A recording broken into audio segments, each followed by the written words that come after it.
Paolo Borg Olivier, l-eks segretarju ġenerali tal-Partit Nazzjonalista u llum figura kostanti fl-attivitajiet tal-Għaqda Repubblika, intalab iġib il-provi wara deċiżjoni tal-Qorti tal-Appell biex juri li qed jitkellem fisem madwar 50 immigrant f'kawża kontra il-Prim Ministru Robert Abela u l-Ministru għall-Intern Bajrin Kamilleri fost oħrajn.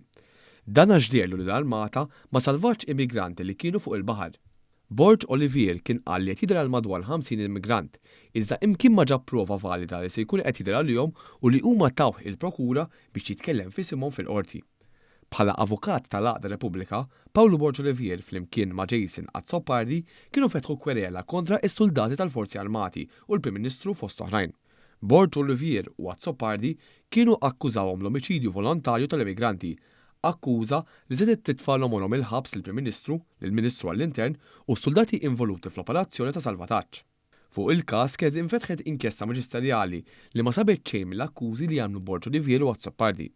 Borg Olivier lanqas kien aċċetta l-konklużjoni tal-inkjesta u kien infexxa attakkaħħa wara din qalet ċarotont li d-denunzja li fetaħ ma' terzi ma kien fiha l-ebda provi mresqa.